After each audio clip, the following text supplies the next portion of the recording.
Hey guys, LevelCap here, and welcome to another episode of This Week in Gaming. We do this show every Saturday, so be sure to subscribe and turn on notifications to catch the next one. DICE released their first community broadcast of the year, outlining what players can expect in Chapter 6.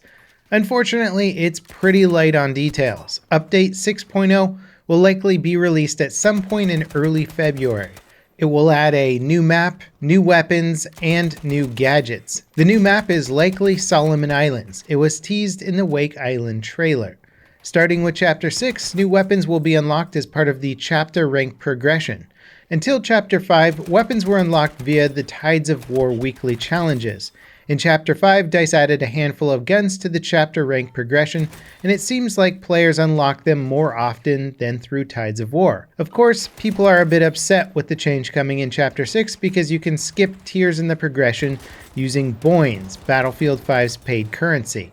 Some are saying that this could create a pay-to-win situation if powerful weapons are included in the chapter rank progression. In general, it does seem better than having to complete weekly challenges that are often frustrating and counter to how the game should be played, but it's understandable as to why people are upset. I think if DICE continues the practice of having the weapons being unlocks that come early on the progression tree, so that most players can get them without having to grind too hard, it shouldn't be too much of an issue, but again, that's up to DICE to sort of regulate their distribution. To offset the change, Chapter XP will be rewarded generously, especially for players that do well in matches. Finally, Update 6.0 will make some vehicle balance changes, although they have not been detailed. The following Update 6.2 will address the overall weapon balance of the game. Since the 5.2 update, Battlefield 5's weapon balance has been pretty messed up. Some players have been adamant that a full revert of the changes is needed.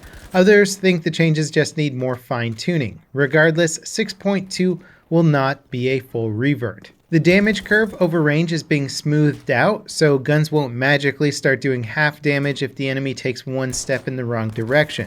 Semi-auto rifles and pistol carbines are getting their damage drop-off ranges extended, so they fit the role they're intended to be used for. Machine guns and assault rifles are getting a similar adjustment. As for when the 6.2 update will launch, well, the best anyone can say is after the 6.0 update. Right now, it sounds like 6.2 is still being worked on, and nothing aside from the advertised adjustments is finalized. Apex Legends Season 4 kicks off on February 4th. Called Assimilation, it'll keep the latest map for the game, called World's Edge, but make some changes to the layout. Season 4 introduces a new hero called Forge. He's a melee-focused character that will likely have abilities for dealing damage when he's up close and personal in combat. A new weapon is also being introduced, a high-damage bolt-action sniper rifle called the Sentinel. It might also have a charge-up attack that deals more damage.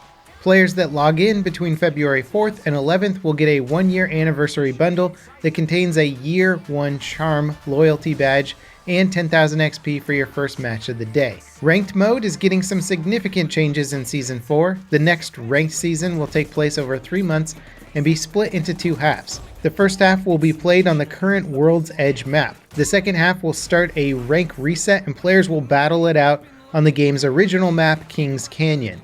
Your overall rank will be calculated by your placement in both halves of the season. Overall, Season 4 doesn't look like the same kind of major update Season 3 was, but it's certainly enough to be excited for. Call of Duty Modern Warfare's latest patch adds 5 additional custom class slots for all players. It also adds a new weapon, the crossbow. In addition, several undocumented changes were also made. Most of them are fairly minor. Objective markers now fade when you ADS to not obstruct your view, and a head glitch on crash was made less powerful. One big change, however, was made to stopping power rounds. Previously, objective points helped boost your refresh rate for stopping power. Now, only kills speed up the recharge. They were also supposed to get buffed to deal damage more consistently, but were instead nerfed. Headshots from stopping power rounds now do less damage, requiring 2 to kill. Before, it only took 1. On the same front, Modern Warfare continues to beat its predecessors. Launch quarter revenue for the game is up 4% over Black Ops 4. Activision haven't attributed the increase to anything in particular, but it's clear that moving away from paid DLC and instead launching new content for free and adding a battle pass has helped them. Apparently, the game made nearly $80 million on in-game spending in December. For comparison, Black Ops 4 only made $93 million on in-game spending in its entire first quarter. Ubisoft have released some details for the next Rainbow Six Siege patch. The details are accompanied by some graphs showing things like ban rate for operators in ranked play, how often teams win versus what operators are picked, and more. Overall, it's clear that Jackal is way stronger than intended, as his ban rate is more than double any other operators. Likewise, Mira and Echo are also disproportionately banned compared to other operators.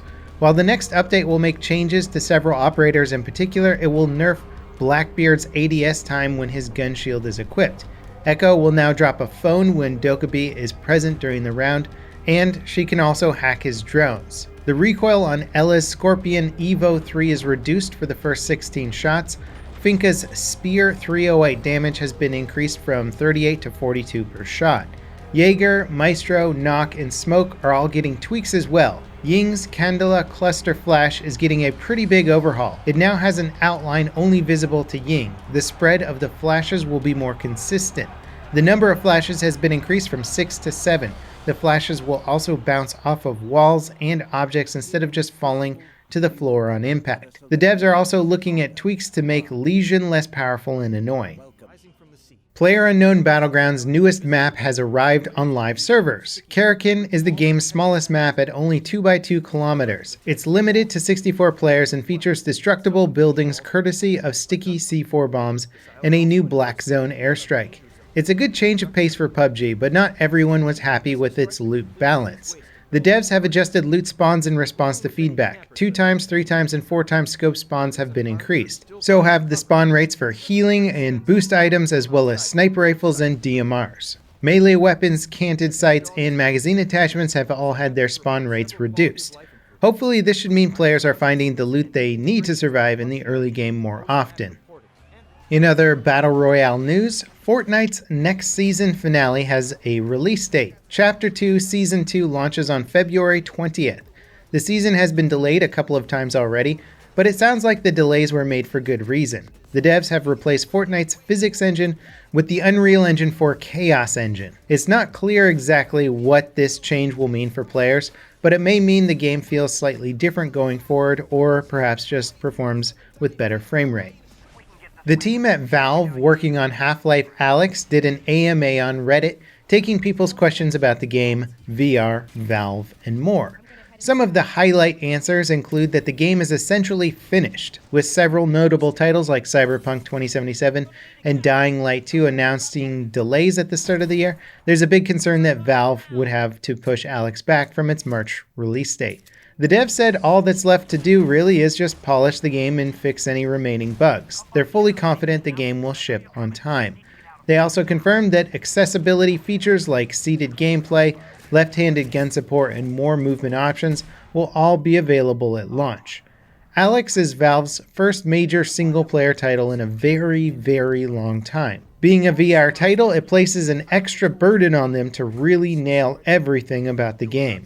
VR is still quite niche. Despite making serious strides over the last year to make the technology behind it more accessible, if Alyx fails to deliver the AAA experience that fans of Half-Life franchise expect, it could be doubly disastrous considering it's also Valve's premier VR title. Gameplay of Doom Eternal has made its way online, and it looks glorious. Fans of the 2016 reboot will be happy to see Eternal takes everything the original game did well, like glory kills, weapon selection, enemy variety, and level design, and amps it all the way up to the next level. Glory kills return, but they're just one aspect of health and ammo from enemies. Now, burning enemies, glory kills, and the chainsaw all replenish different things. So instead of just always glory killing enemies to restock, you can mix and match attacks based on what you need. As for the level design, it's clear the maps are much bigger, more complex, and way more detailed than in 2016. Doom Eternal runs on the new id Tech 7 engine, which gives developers the ability to increase texture resolution and object complexity throughout the levels. The sparsely decorated Mars bases from 2016 have been replaced with glorious, detailed Hell on Earth.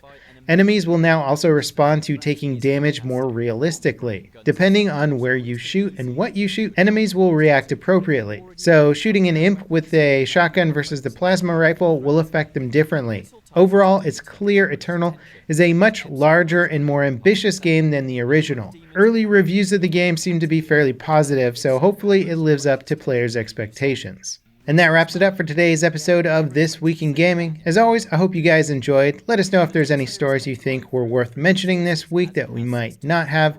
Leave us a like if you enjoyed it. Don't forget to subscribe and turn on notifications so you don't miss any episodes in the future. And I'll see you next time. This is LevelCap, signing off.